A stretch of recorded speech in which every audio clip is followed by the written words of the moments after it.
खबर है मिर्जापुर से। चुनाव क्षेत्र के पटिहट्टा में दौलत सिंह के नेतृत्व में आज दिन रविवार को जरगो जलाशय के गरीब किसान समिति का बैठक राजा तेज सिंह के किला पर किया गया, जिसमें बहुत दूर दूर के किसान जुटे हुए थे। जिसमें बहुत से किसानों ने बताया कि सिंचाई विभाग के सीचपाल पर्यवेक्षक अमीन की तरफ इशारा करते हुए कहा गया कि पेड़ों के काटने पर व अपनी पुश्तैनी खेती करने पर भी वसूली किया गया। रमेश पाल ने यहाँ तक कि ये भी बताया कि सिंचाई विभाग द्वारा बोला गया कि अगर आप गेहूं, चना, सरसों आदि की फसल उगाते हैं तो कोई बात नहीं, लेकिन इसके बावजूद आप सब्जी की खेती करते हैं तो आप लोगों को पैसा देना पड़ेगा। गुजरात पाल ने का नाम गलत है, ठीक कराने को लेकर नाम पर पैसा वसूला गया। रामपाल के द्वारा बताया गया कि एक पेड़ बबुल आंधी से गिरा हुआ था, उसे काटने पर कानून का हवाला देते हुए पैसा वसूला गया। कल्लूराम ने कहा कि मुझे विरासत के नाम पर पैसा लिया गया, यह सरासर काम साधुराम सीचपाल पर्यवेक्षक अमीन द्वारा किया गया है। यह बात किसानों ने खुले मंच पर बोला और ऐसे अनेकों किसान का नाम बताया गया कि जिन्होंने पैसा नहीं दिया है उन पर मुकदमा लिखा गया है। मिर्जापुर से आनंद सिंह की रिपोर्ट। वसूली की जाती है साधुराम के द्वारा। तो हमारे बीच में कुछ ऐसे किसान हैं जो इस साल खरबूज की खेती किए थे और साधुराम के मार्फत से पैसे की वसूली किया गया था और साधुराम ही जाने। चाचा जी, आपका नाम क्या है? हमें नाम पड़े। मकान आपका कहाँ पे है? जंगल महल खरिया में। तो आप खरिया से बिलोंग करते हैं और आपकी खेती कहाँ हुआ था? वही बंधा में, हम लोग की खेती है, बंधा में रहते हैं। तो किस चीज की खेती आप किए थे? खेती हम लोग मतलब के चना, मसूर, राहर, गेहूँ यही खेती किए थे। 2-4 पेड़ बबूरा था, डाले मछारे।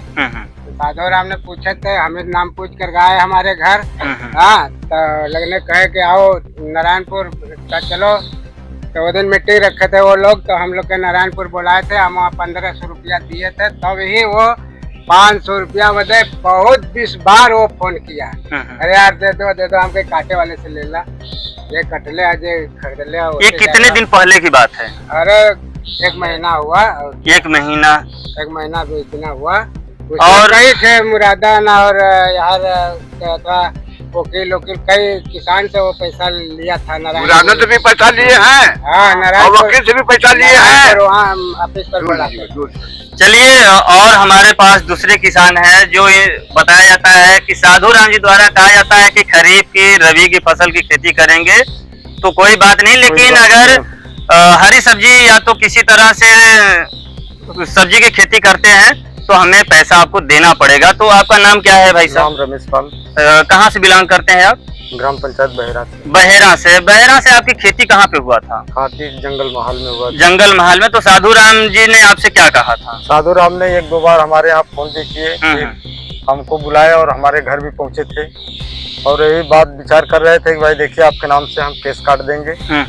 अगर आप आते हैं नारायणपुर तो समझौता करना है तो कर लीजिए, नहीं तो हम आपके ऊपर कार्रवाई करेंगे। इसी के संबंध में हमने उनसे कुछ भी नहीं बोला और हम नेताजी के यहाँ इनके यहाँ फोन किया तो भैया जी से बात हुई तो भैया जी बोले कि आप इस दिन मीटिंग रखा गया है रविवार को, आप आइए, उसमें आपका निदान हो जाएगा। तो आप देख सकते हैं कि साधुराम जी जो है किसानों को लेकर के हर तरह से पैसे की वसूली करते हैं। या तो ये पूरे सिंचाई विभाग की मिली भगत हो या तो सिर्फ सिंचाई विभाग के अधिकारी जो बड़े स्तर से हैं उनका भी मिली भगत हो सकता है, या तो सिर्फ साधुराम जी ऐसा करते हैं। तो क्या सिंचाई विभाग के किसी अधिकारी को ये नॉलेज नहीं था? अगर सिंचाई विभाग के बड़े अधिकारियों को ये नॉलेज था तो साधुराम को रोका क्यों नहीं गया कि किसानों को इस तरह से आप प्रताड़ित मत करिए? अगर किसानों को इस तरह से प्रताड़ित साधुराम कर रहे हैं तो ये कब तक करेंगे, ये आप लोगों के ऊपर निर्भर रखता है।